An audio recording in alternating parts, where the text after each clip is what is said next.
Hey, it's Strodio. We are back for another Casita whiteboard series. So excited to dive into this. I am here with Sue today. So Sue and I have been building startups together for almost 20 years, but now you are off at another company. So I'll have Sue introduce herself. And then by the way, the thing that I love about doing this with Sue is we both bring these unique characteristics and aspects and expertise to this what we're about to show you today. So this is going to be fun. So anyway, let's get started. Hi, well, I'm Sue Odio, and I head operations and people at Graph CDN. It's a fast scaling startup. The unique thing about this is that we're doing 100% distributed from Go. So we're already in 5 countries and growing probably to 3 more countries. We'll have people in 3 more countries by the end of the year is likely. So if anybody wants to hear more about the trials and tribulations of that, put that in the comments, and then we can maybe dive into it in a different session. That'll be a whole other whiteboard series here. Yeah, we might need Yeah. 2 or 3. Yeah, 2 or 3. Yeah, totally. Okay, all right. But today we are here to to go deeper on what's the relationship between a company's vision, its mission, its OKRs, and then everything that underpins the company. And the thing that we wanted to do, we've so previously did a company on vision, mission, value, or sorry, a whiteboard session on vision, mission, values. But there's so much that goes into the way that you, as a founder, as a leader in the company, as an executive, use this to drive focus within the org. Yeah, to me it's vision, mission, values, and then what? This is right, exactly. This is the and then what? Okay. Yeah. So let's actually start down here at the bottom. You can see we have this superhero ninja executive here. So this person is holding up all of the rest here. And maybe, Sue, you could talk a little bit about why we're starting down here first. It's because it's the idea that most companies, when you look at their org chart, it's the leadership at the top, and then it triangles down to all of the ICs. The way we look at it is actually the reverse. It is the executives and the leadership that hold up and serve the entire organization. So you see this at the bottom, and everybody's super, and not just because they're executives, but because you're taking on the super burden of being responsible and accountable for the whole company. So that's why it's down there. And one of the things that there's like these snippets, these things I've heard you say a lot that I literally wanted us to just spend a few minutes talking about first, which is you talk about what employees want in a company. Mm-hmm. So maybe we can just talk about that for a second. Sure. I always say that employees, but especially employees of startups, want 2 things: a product to believe in and a place to belong. Both of those components are equally important, and I might argue that one is more important than the other. However, if you think about it, the instrumentation of the product is so advanced and there's so much thinking around it. But the place to belong it's not necessarily even an afterthought. I think it's hard. People and humans is hard. And so it's often put aside to maybe later, or it is a focus, but people don't know how to focus on it. So it's often not it doesn't take the equal place and value as the product to believe in component. But to me, this is equally important, if not more, in order to have the company move fast, which is what you want to do as a startup, right? Because you have a ticking time bomb. You want to be there before you want to get to those milestones before you run out of money. So that's why. So this place to belong piece, I've specifically heard you talk about how people step into their values when there's tension. And I think that's such a great example of the importance of getting a lot of alignment down here at the bottom. That's a whole nother whiteboard. Okay, so people stepping into values, there's this concept of conflict is bad. And I think about 2 things. There's tensions, and then there's conflict. And to me, conflict is actually not bad, because it's an explicit and overt situation where you can resolve something. It's very clear there is a conflict, people can see it. And I don't worry about conflicts too much. Of course, you keep an eye on it, but at some point, one way or the other, you're going to find a resolution. There might be, some scars and bruises and whatnot, but you will arrive at a conclusion. Tensions, on the other hand, I find to be very, very, it could become toxic and detrimental, because the tensions, it's kind of like the undertow of the ocean. You don't really quite know it's there. You kind of get pulled out, and then by the time that it actually escalates into a conflict, it is exponentially bigger than what it could have been if you had addressed it sooner. And one of the things about tension points is that people talk to each other from perspectives of judgments. So there's observations and then there's judgments. Observation is information about a reaction, about a situation, a thing, or system, anything to that effect. And then judgment is applying your perceived relative value to that situation. Or that observation, I should say.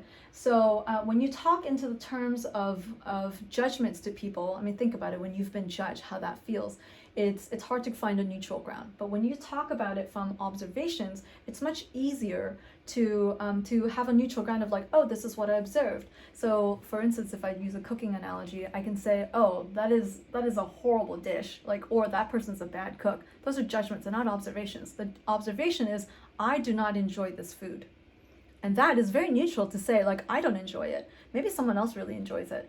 And so it creates that neutral ground. And the reason why the stepping into the values thing is so important is because oftentimes what people are talking about when there's tension, there's conflict, is that they have an ask. They have a desired behavior or outcome or something different than what's happening. And people masquerade their asks into feedback. And that creates tension point. So when someone is talking, so let's say you have two people talking, and one person wants to release something very, very quickly, and the other person wants to hold back the release. Like a product release. Yeah. This happens never in engineering or product, right? And the reason why this is so important and relevant to understand what stepping into values means is the person who's holding back the release, they might, I don't know what reasons that they might give, but you only see them as somebody like, oh, this person's blocker again. And then the person who wants to release it, feels that tension. But when you actually talk about what's happening, what the values is, when people are talking in the points of conflict, it's usually that they have a different set of values. So the person who's holding back the release the value that they're expressing might be, I value quality. And I value my reputation as well as a professional. And to me, those two things are in conflict with what we're trying to do here. And then the person who wants to release it quickly might say, I value speed. And the reason why I value speed is because I believe that fast iteration leads us to greater learnings, and then we can get to a better product. And so when you talk about that, you realize, oh, you both care about quality. And you find a common ground in the values, but you're coming at it from a different angle. But now you've taken away those judgments and you have a neutral ground from which to speak of. And then you can have an honest conversation. You tell to the person who wants to hold back the release, and you're like, hey, so I understand that what elements of this you feel like are not meeting your quality values requirement. And then I bet it's not the whole thing, it's just a component.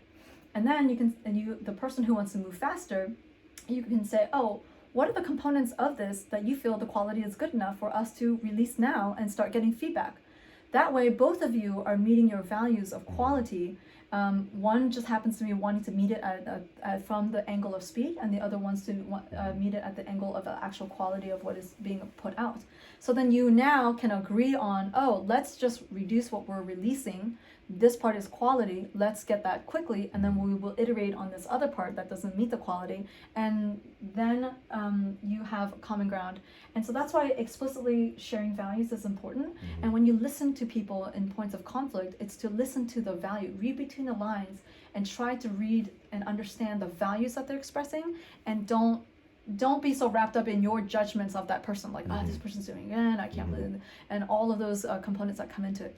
Now, I say this, no one's an expert in this. This is so hard to do, so unbelievably hard to do. We come with our work traumas, home traumas, our triggers and our thoughts and our visions and our hopes and aspirations to all the conversations that we have. And to be able to check that and have a neutral conversation is so challenging. And the reason this is all down here is because there's this really great concept that Cameron Yarborough Torch has, which is level 1, level 2, and level 3 conversations. And this waterline, this is like the iceberg. This waterline, level 1 conversations are very operational conversations. Everything that is above this executive holding up all this stuff down here, this is all level 1 stuff. But level 2 is, I have opinions about you. Level 3 is, I have opinions about me. And I actually put these backwards, right? So level 2 is you, level 3 is me. Sue's gonna edit it right now. Fast learning, fast iteration. Yep. And so all this stuff below the waterline here is all the things that are down here. And as executives, making sure that you're creating a place to belong for your employees, that you're understanding what the values are of the company in ways that the employees ascribe to, that you're interviewing for employees that have these shared values, because people will step into their values when there's tension. Sue, I've heard you describe culture as the water in which all the employees swim, in which the fish swim, and being intentional about an operating canvas for the culture. This is all level 2 and level 3 stuff. I don't know if there's anything that you want to say down here, but like we have to start down here before we can even talk about this stuff up here. If we just start talking about this stuff up here and you don't have this foundation built, you're not going to get anywhere. I mean, I think the whole culture component is a whole nother thing, but I'll say quickly for operations and people, I see that as you're running a product. You are creating an operating system, which is a product. Your customer is the organization of the company as a whole and the individuals in which they're working. So you have to think about running the OS, creating the OS as a product. So you iterate rapidly. You have to have a product vision. You have to have your design partners. Everyone from different departments having input, and then but beware of scope creep. You got to do all those things. And when you release something, even if it's a component, even if it's benefits, you have to release it with the mindset of a product. What's the marketing? What's the communication? How are we going to message this? How is this going to be received? What does success look like? What is our baseline? And what is, I always like to have lower bound and upper bound metrics. Everybody defines what is success, but people don't often define, what is this baseline point in which we say, hold on a second, we need to rethink this. So upper and lower bounds, defining what that is, and sharing all of that out to your customers, and then ensuring that you have feedback loop. So like this video today is about everything up here, but we spent the first 10 minutes talking about everything down here because you must be intentional about building that cultural operating canvas, about ensuring those shared values within the organization, about creating a place to belong, about handling all of these level 2 and level 3 things to give you the ability to then focus up here. So with that, Well, 1 second. When you said shared values, I love that because I think a lot of startups especially have, it's like, I need to have values. So it's the founder goes off and comes up with founders comes up with values, and it's like, these are the values, they've been stamped. As the company grows, you want to bring people along and you want to make sure that there's shared values. And so I'm a firm believer in constant audits and constant alignment. So you want to make sure that you surface the values and you bring your whole company along and make sure that it's aligned. Yeah, people will step into their values when there's tension. Yeah. So work to make those shared values to create more flow, basically, to reduce the amount of discrepancy in those shared values that people step into. There's a whole nother conversation around agreements. Oh yeah. Okay. All right. Well, let us know if you want more of this. We could do several whiteboard sessions down here. But let's get into this. So let's start with some vocab.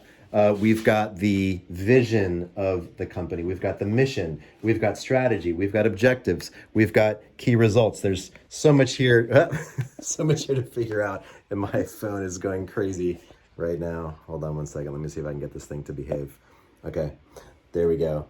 All right, hold on. All right, we're back, I think. Okay, so we've got the vision, we've got the mission, we've got objectives, we've got key results, we've got strategy, we've got projects. So let's just, we've got racy, we've got WINFI. So there's like so many terms to talk through here. Let's start to demystify them. I did a separate session on vision and mission and values. So I'm not going to spend a lot of time here on that. But the way that I like to define vision is it's the why of the company. So if I'm an employee and I'm getting out of bed, why is it that I'm going to come to work at this company instead of going to a job that might pay me twice as much somewhere else?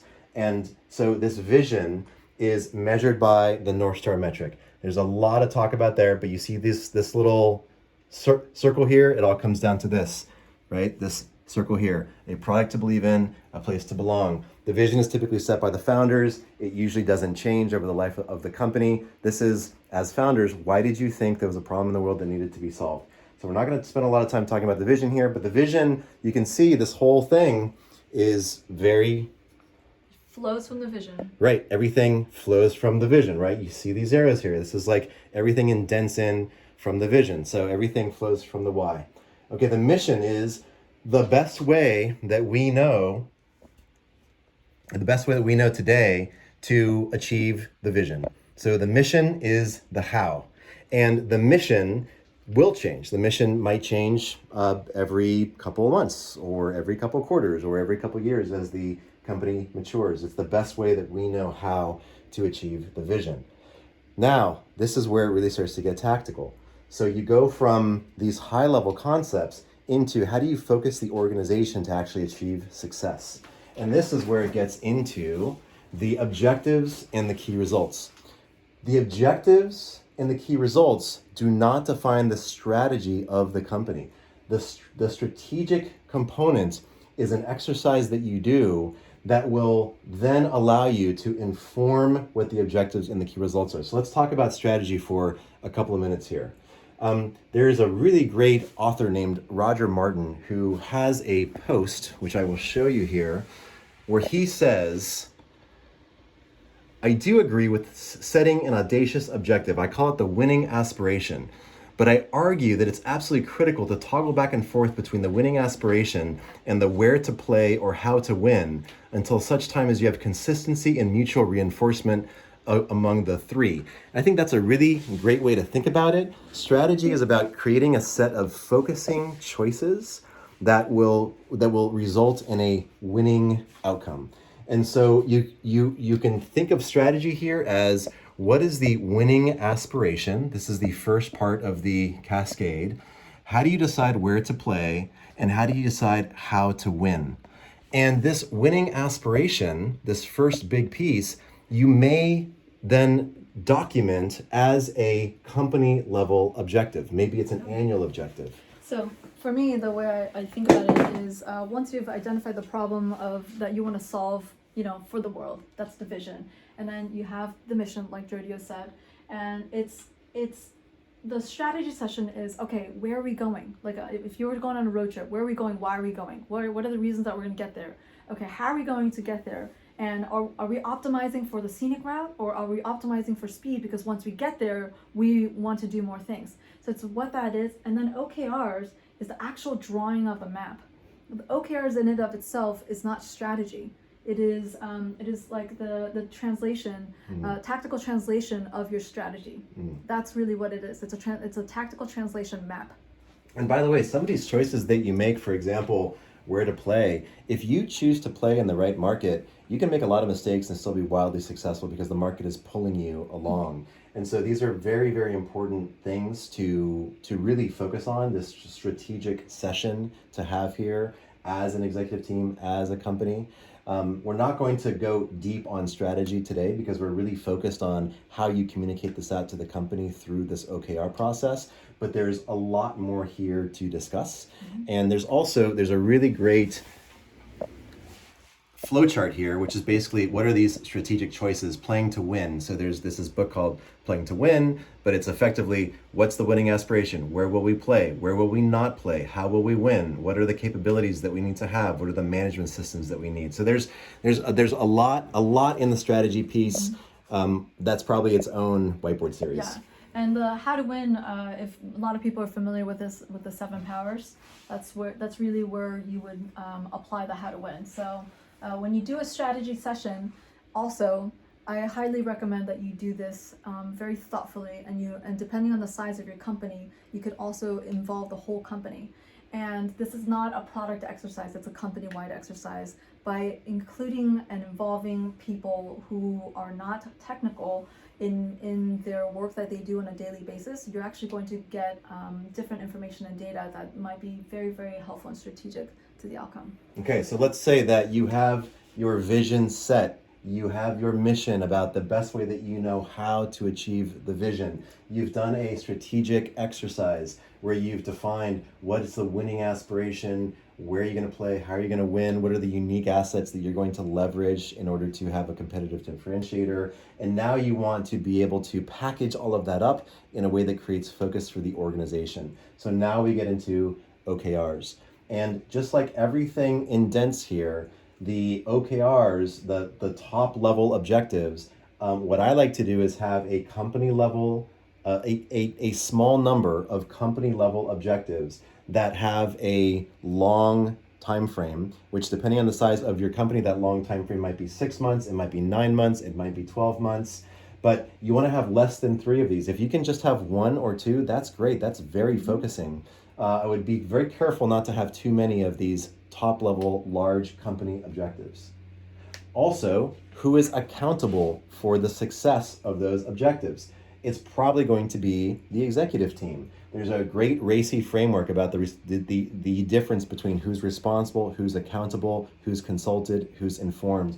The accountable, it should really be ARCHI, because the accountable person is the one who is ultimately accountable for the success. These top level objectives are likely going to be owned by the executives at the company. And then Sue, you were talking about this really great way to write objectives. Maybe you can talk a bit about that. Yeah, sure. I realize that there's OKRs aren't the easiest things to write for people, especially when it's so high level and it's conceptual. It makes it difficult to just anchor yourself, ground yourself into what you're writing. So for me, objectives are transformational for the company. Those are big picture things. And if you have departmental goals, it's transformational for the department. Mm-hmm. So just think of transformational verbs, and the verbs that often come is ensure or become. Like you capitalize on something, and capitalize doesn't mean get more money. Capitalize means capitalize on the opportunity. Mm-hmm. So think about transformational words. This is a metamorphosis, right? All of these objectives, the idea is that once you achieve them, there's a metamorphosis. Mm-hmm. You have transformed into something new. So the verbs that you're looking for are transformational verbs. You can also think about these as your winning aspirations. What are your winning aspirations that are written as transformational verbs? We want to capitalize on a market. We want to become, the leader or in, a certain segment, or whatever those things are. And then you measure them as key results. So key results are measurable, like they must be measurable. So measurable ways to see how well you are achieving the objective. And I like what you had said, that KRs are the outcome. And we're going to talk about projects in a minute, which is the output, but the difference between the outcome and the output. And who is accountable for the key results of these company level objectives? It may be managers. And it would be great for you to talk a little bit about the kind of different levels of accountability from objectives to key results. It depends on the size of the company, but generally when you look at the objectives, the company level objectives, you will find that they map to the higher level executives of the organization, because that's who's going to own it. And then the key results map often to like directors and managers.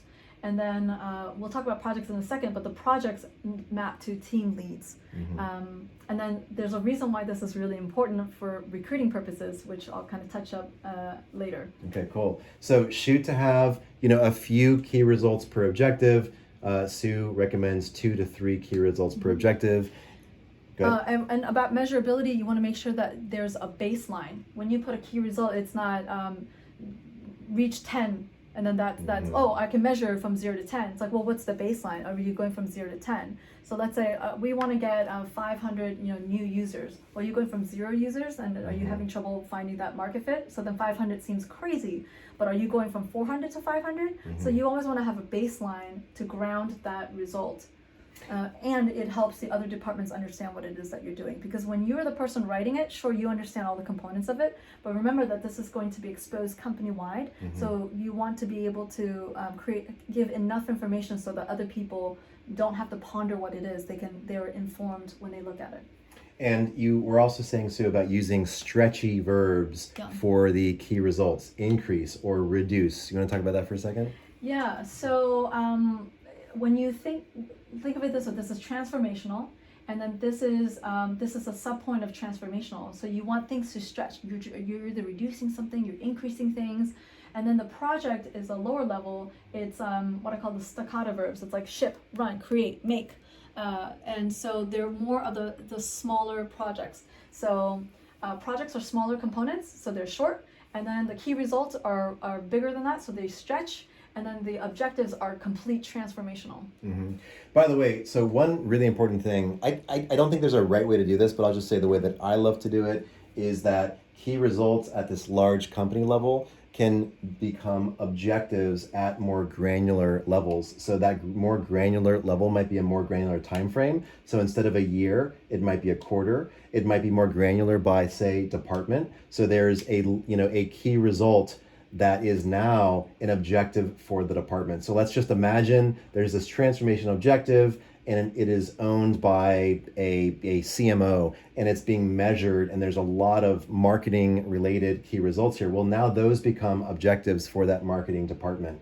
And so there can be a couple cycles here where you go from objectives to key results, which become objectives, which become key results. Yeah. And what I really love to do is to have everything indenting in, because from a storytelling perspective, as the CEO or as the founder, you can now expand and contract literally visually the top level company objectives, these key results which become departmental objectives, and then the CMO can come in and talk and in all hands about all of the marketing key results which are objectives for their department, which then lead to more key results. It's just a beautiful way to storytell. It's mind mapping essentially. Yeah, it's mind mapping, exactly. And the other thing is that depending on the platform that you choose, you are going to be able to nest different sub objectives to the larger objective. So this might be confusing that the key result becomes an objective. It's not that. It's the key results inform the departmental level objectives that you can nest underneath these things. So depending on the platform that you pick, this is easily achievable without the confusion of how do I translate key result into an objective? Like they're not the same. You're right, they're not the same, but pick the right platform. Okay, that's a whole nother post. And then there's this concept of projects. And so, Sue, why don't you talk a little bit about projects? Because this is new. I hadn't actually used this before, but I really like it. Yeah, this, I believe, was released last winter by Ally, and that is the platform that we use, and we like it for many reasons, but this is one of them. It's that, if you're a company, a larger company, especially when you've rolled out OKRs and you've had trouble, and one of the problem areas was, do we have OKRs at the IC level, at the individual contributor level? And that can get really, really messy. And projects is a really, really, for me, it's an awesome introduction. Think about projects for an engineering term, as an epic. So it's a larger grouping of subtasks that inform a larger project, an epic. So the project here is the doing short staccato components that will help you achieve the key result, the stretchy verb. So if you are, let's say you're going to increase your NPS score from, 50 to 75%, depending on what measurement you're using. So let's say you have a stretchy key result. Then what are you going to do? Well, maybe one of the components is that you don't have a campaign. You just kind of have this product out there that you've integrated into your system, but you don't have a campaign. So it would be make a campaign. Mm-hmm. But when you think about it, just the act of making a campaign doesn't achieve the key result. So don't think that the projects have to directly correlate, but in totality, all of those things will inform how that gets measured and how that increases, decreases, or whatever other stretchy verbs that you're trying to achieve. So projects don't directly map even up to the objective, but those are the individual task level, project task level components that will inform how the key results are measured. And one thing that I like about the way that Ally does it is you can literally list projects in Ally's OKR system. Yeah. And to me, when we get back to this, like getting out of bed in the morning, why am I coming to this job versus a different job? Much of this is the vision, like being a vision and mission driven organization. But then it's also, how do I tie the work that I'm doing every day up into achieving that vision? And this helps create these very, very, very specific mappings. Yeah. I think that's what happens. I think a lot of companies that bring in OKRs and they do the key results down to the IC level, my guess is that's a proxy for what you're saying. They're trying to say this is why you do the work that you do. But so one thing that is important to note is that the key result level is the outcome that you're looking for, and the project is the output that you're putting into it. And then the individual task level, which is project management level, those are the inputs, right? Mm-hmm. So think of it that way, then maybe that might help. And the project is a team lead level. So a team lead is the person that you would be looking for to align the projects with. Mm-hmm. And when you're a small company, it might be down at the IC level and not a team lead. But if you think about it, when you're at that small level, all those people are taking on different projects that would normally be multiple people. So they are acting as de facto team leads. Yeah, I would say I do not recommend doing OKRs at the individual level unless you are a large company. So let's say multiple hundreds of people, maybe 500 or more people. Google does it, for example. But it is just so heavy to do OKRs at the individual level. It is much better to think about this project taxonomy where, like Sue is saying, projects are epics, or if you're not an engineer, projects are basically themes. So themes of related work that you're doing and bundling together as output that then allow you to get key results accomplished. Another reason why it's heavy is that, again, the thing that's really important about feedback is that it must be created in the form of a loop. Feedback is not something that you drop and you walk away. It must be a loop. And so this must be a loop. You don't just have projects and OKRs and then you get to walk away and everyone's like, okay, check in on your OKRs. There's a whole system and a schedule of looping this back in. And so the team leads and the department leads are now accountable for holding these, and they're going to have to connect with all the people in order to check in to make sure that there's a loop. And if it's down to the individual level, that process in and of itself will become too much. And then we all know, the multiple outcomes that could happen, and they're not always positive. Yeah.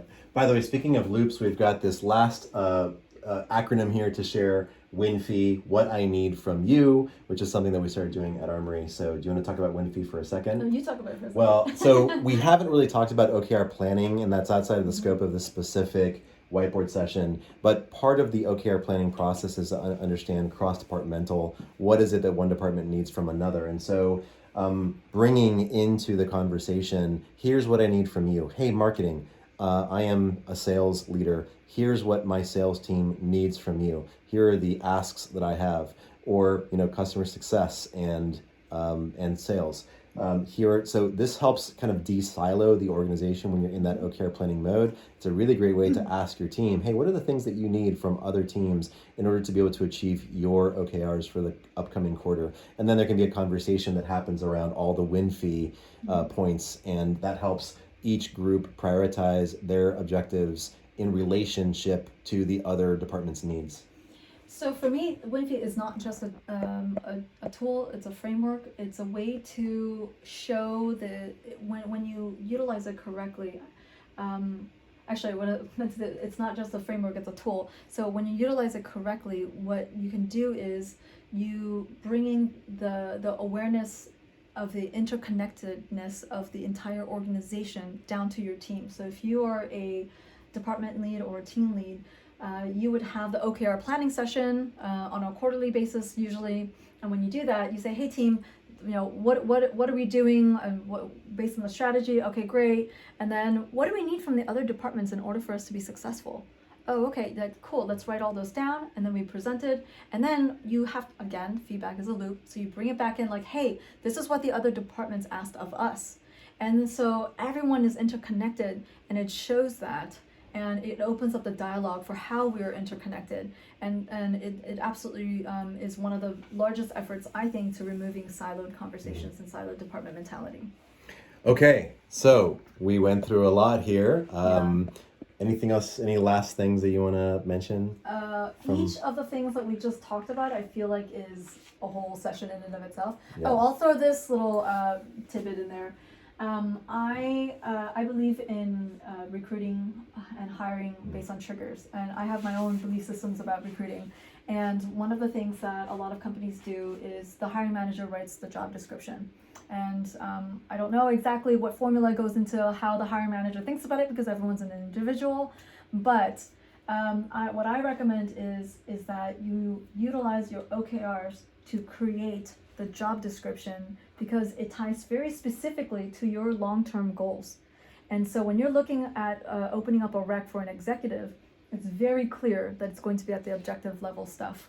And the reason why this is awesome is that when you are doing interviews, you can speak to these individual points and like, hey, what is your thought on achieving this? What is your strategic thought process in solving this problem? And you speak to specifics. Otherwise, interviews can be so conceptual and generalized, and then you bring the person on and you're like, that was not the right person. And this helps reduce the risk of that happening greatly. And because the whole company is aware of what you need to achieve, when a new person is hired, sometimes they go, why do we hire that executive? Why do we hire that manager? Why do we hire, 3 more engineers? Why do we do that? That question is eliminated because everyone knows why. And every job rec is tied to specific things. And so when you're like, oh, do we need a manager? Well, look at your key results and look at your departmental level OKRs and see, oh, is there a big gap? Like, who is responsible for all these things? Do we actually have the enough manpower to achieve these things? Then it helps you inform your how many people and you planning those resources. And then at the project level, the same thing. These are going to be team leads and ICs. So use this framework to create internal triggers for hiring the people. Use the actual objectives, key results, and projects to define what that job description looks like. That's good.